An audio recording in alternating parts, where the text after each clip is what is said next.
Bonsoir. Ce soir, c'est Mamé qui raconte un conte d'Andersen, le petit soldat de plomb. Il était une fois 25 petits soldats de plomb qui étaient tous frères, car ils avaient été fabriqués dans le même morceau de plomb. Ils arboraient tous le même uniforme, bleu, blanc, rouge, et chacun d'eux portait à l'épaule gauche un fusil à baïonnette. Le marchand de jouets qui les avait fabriqués les avait rangés dans un joli coffret en bois sur une des étagères de son magasin. Les petits soldats de plomb restèrent pendant des mois dans le coffret serrés comme des sardines, jusqu'au jour où un client entra dans la boutique et les acheta. « Voilà un beau cadeau d'anniversaire pour mon fils !» s'exclama le père de famille, réjoui à l'idée de faire plaisir à son petit garçon. Dès qu'il eut la boîte entre les mains, le petit garçon la secoua pour tenter de deviner ce qu'il y avait dedans. En l'ouvrant, il fit un bond de joie et s'écria en frappant dans les mains. « Chic alors! Quelle chance! Des soldats de plomb! Merci, papa !» En examinant de près son armée de petits soldats, l'enfant se rendit compte que l'un des personnages était différent des autres. Il n'avait qu'une seule jambe. Il était le dernier à avoir été fabriqué et le marchand à court de plomb n'avait pas pu l'achever. Bien qu'unijambiste, ce petit soldat était aussi brave que les autres et se tenait bien droit dans son superbe uniforme. Le petit garçon décida que le soldat unijambiste serait son préféré et il lui accorda l'honneur de monter la garde devant son château fort en carton-pâte. La maquette était vraiment très réussie. Des arbres majestueux encadraient l'entrée du château et sur un petit lac fabriqué avec un morceau de miroir flottaient deux cygnes très gracieux.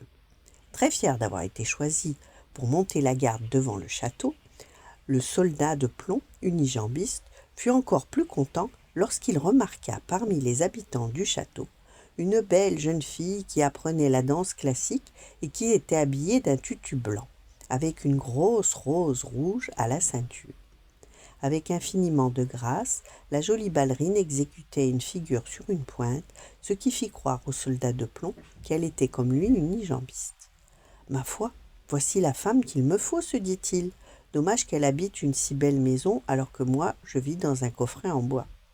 Mais peut-être acceptera-t-elle d'être mon amie. » Subjugué par la beauté de la ballerine, mais trop intimidé, le soldat de plomb n'osa pas lui parler. Le soir même, alors que toute la maisonnée dormait à poing fermé, la salle de jeu du petit garçon fut le théâtre d'un joyeux carnaval. Tous les jouets avaient décidé de fêter l'arrivée du petit soldat de plomb. Les crayons de couleur firent un numéro de claquettes, puis la toupie entra dans la danse, tournoyant au milieu des autres jouets. Ne voulant pas être en reste, la souris mécanique se lança à toute vitesse sur le parquet. Tous les jouets furent de la fête, y compris les poupées en porcelaine qui passèrent la nuit sur la balançoire avec leur ami le clown. Indifférents au chahut général, la jolie ballerine et le soldat de plomb restaient immobiles devant le château.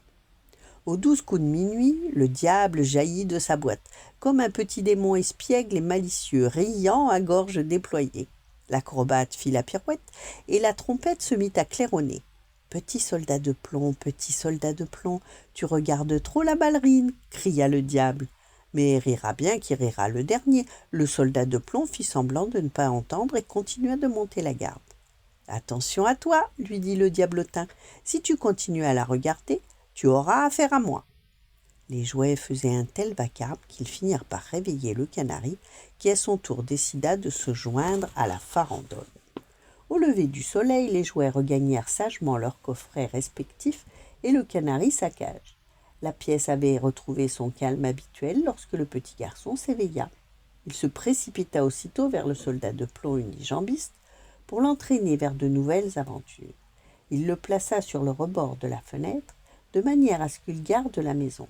Ce matin-là, il y avait beaucoup de vent, et la fenêtre se referma d'un coup sec, projetant le soldat de plomb dans l'herbe du jardin. En fait, personne ne sut jamais si c'était à cause du vent ou d'un mauvais tour du diablotin que le soldat de plomb était tombé par la fenêtre. Le pauvre petit soldat s'était fait mal en tombant, la tête la première. Coincé entre deux cailloux, il ne pouvait plus bouger. Voyant que son jouet favori avait disparu, le petit garçon se précipita dans le jardin avec sa maman. Le soldat était bien caché sous les fleurs de la rocaille, et ils passèrent à quelques centimètres de lui sans le voir. Très malheureux qu'on ne le retrouve pas. Le soldat de plomb aurait bien aimé crier qu'il était là, mais le règlement interdisait qu'un soldat en uniforme crie de la sorte. Il se mit alors à pleuvoir très fort, et le petit garçon dut interrompre ses recherches. L'orage fut si violent que le petit soldat faillit mourir noyé. Un peu plus tard, 2 galopins qui s'étaient introduits dans le jardin pour chipper des pommes trouvèrent le soldat de plomb couvert de boue. « Regarde ce que j'ai trouvé !» cria l'un des 2 schnappant. « Un petit soldat de plomb auquel il manque une jambe. Construisons un bateau et envoyons-le voguer sur l'eau. » Avec de vieux journaux, ils fabriquèrent une embarcation et y placèrent le soldat. Il aurait bien aimé protester, mais respectueux du règlement, il savait qu'il devait se taire tant qu'il était en uniforme. Les 2 vauriens déposèrent l'embarcation de fortune dans le caniveau. Comme il avait beaucoup plu, le courant était fort et le bateau fila à toute vitesse sur l'eau, pour la plus grande joie des gamins qui tapaient dans leurs mains en cadence. Les vagues étaient si hautes et le navire avançait si vite que le petit soldat avait le mal de mer. Comme il était très courageux, il resta sans bouger sur le pont du navire, le regard fixé sur l'horizon. Soudain, à un angle de rue, le bateau fut emporté dans l'égout. Il y faisait noir, beaucoup plus noir que dans le coffre à jouets. « Qu'est-ce qu'il va encore m'arriver ?» s'interrogeait le petit soldat de plomb. « Je suis sûr que c'est la faute de ce maudit diablotin. Ah, si seulement mon amie la ballerine était avec moi, je n'aurais peur de rien. » Brusquement, un gros rat d'égout surgit. « Montrez-moi votre passeport !» ordonna le rongeur qui était douanier. Au lieu de répondre, le petit soldat serra son fusil contre lui. Le bateau continua sa course folle, tandis que le rat, mécontent, hurlait à tue-tête. « Arrêtez-le, arrêtez-le, c'est un passager clandestin !» Le navire allait de plus en plus vite et le courant était de plus en plus fort. Ballotté de droite et de gauche, le brave petit soldat n'en pouvait plus. Mais comment tout cela allait-il se terminer, s'inquiétait-il, à mesure que la frêle embarcation s'approchait de l'entrée du grand égout collecteur de la ville. Tomber dans le grand égout représentait pour le petit soldat un aussi grand péril que pour nous tomber dans les chutes du Niagara. Mais comment faire pour s'arrêter ? Ah, si seulement j'étais au sec, auprès de ma ballerine, pensait-il les larmes aux yeux. Le bateau tanguait de plus en plus dangereusement, mais le soldat restait bien droit, la pointe de son fusil hors de l'eau. Puis, subitement, glou, glou, glou, glou, il fut aspiré par le grand égout. Sous les yeux médusés du rat douanier, le navire s'enfonça dans les flots furieux, entraîné par le courant au milieu des bouteilles et des boîtes de conserve. Tel un capitaine courageux, le petit soldat essaya en vain de maintenir le cap du navire qui se dirigeait inexorablement vers les eaux glauques du grand canal. La situation était désespérée. Le navire se mit à tournoyer sur lui-même comme une toupie et l'eau envahit de toutes parts. Le soldat se rendit compte que le navire allait chavirer. « Il n'y a plus rien à faire, nous coulons », soupira-t-il désespéré. Au même moment, une énorme vague recouvrit l'embarcation et plof, le petit soldat de plomb coula à pic avec son bateau. Et glouc, il fut aussitôt avalé par un énorme poisson, tellement affamé qu'il ne se rendit même pas compte qu'il avait englouti un soldat de plomb. Une indigestion ne tarda pas à se manifester. Le poisson malade n'arrêtait pas de remuer, changeant de cap pour un oui ou pour un non. « Est-ce qu'il va bientôt finir ?» cria le soldat, qui en avait assez d'être constamment secoué, alors qu'il avait déjà si mal au cœur. Au même moment, les mouvements brusques du poisson s'arrêtèrent. Pas mécontent, le petit soldat soupira d'aise. Il allait enfin pouvoir se reposer. Quelques heures plus tard, il fut subitement réveillé en sursaut et eut la surprise de se retrouver à l'air libre sous les yeux écarquillés d'une cuisinière qui n'en revenait pas de sa trouvaille. « Qu'est-ce que c'est que ça ? Un soldat de plomb dans mon poisson !» fit-elle d'un air dégoûté en essuyant son couteau. « Et en prime, il lui manque une jambe !» bougonna-t-elle au moment où la maîtresse de maison entrait dans la cuisine pour s'assurer que tout était prêt pour le déjeuner de son petit garçon. « Quelle bonne surprise !» s'écria-t-elle en apercevant le petit soldat. « C'est le soldat de plomb que mon petit garçon a perdu l'autre jour dans le jardin, » dit-elle à la cuisinière en essuyant l'uniforme du soldat avec un torchon.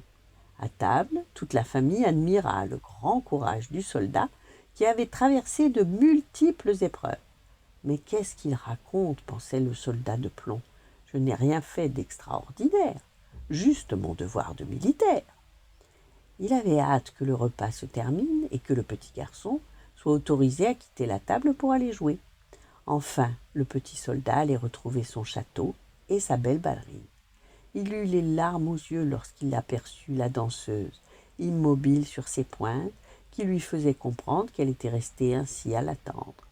Mais comme le règlement militaire interdit aux soldats de montrer leurs sentiments, il resta silencieux, contenant son émotion, qui pourtant était très grande. Le petit garçon installa le soldat juste en face de la ballerine. Ah, il aurait tant aimé la demander en mariage. Les autres jouets firent la fête à leur ami retrouvé, à l'exception du diablotin qui, toujours jaloux, ne sut pas quoi inventer dans les jours qui suivirent pour nuire aux soldats. Un matin, il chuchota méchamment à l'oreille du petit garçon « Jette donc ce bon à rien au feu. Comment veux-tu qu'il gagne des batailles alors qu'il n'a qu'une seule jambe ?» Et le petit garçon jeta son soldat unijambiste dans le feu de la cheminée. Le soldat, toujours aussi courageux, resta immobile dans les flammes, malgré la chaleur d'enfer. Les belles couleurs de son uniforme s'estompèrent peu à peu. Est-ce parce qu'il suffoquait ou parce qu'il était triste d'être de nouveau séparé de sa tendre amie? À travers les flammes de la fumée, il regardait désespérément la ballerine, qui semblait le regarder, elle aussi, de plus en plus intensément. Puis la chaleur devint telle que le plomb commença à fondre. Impassible, le petit soldat continua à tenir son fusil bien droit. Soudain, la fenêtre s'ouvrit brusquement et le vent projeta la ballerine dans le feu. Les deux amis se retrouvèrent face à face dans les flammes qui crépitaient. Ils ne se parlèrent pas, mais cela n'avait aucune importance. Ils étaient réunis pour toujours, liés l'un à l'autre par le même amour. Le lendemain matin, lorsque la cuisinière débarrassa les cendres du foyer, elle fit une bien curieuse découverte. Elle retrouva les restes du soldat réduits à un tout petit morceau de plomb en forme de cœur. À côté de lui se trouvait la rose rouge de la ballerine portée à la ceinture. Voilà. Bonne nuit, faites de beaux rêves et à demain.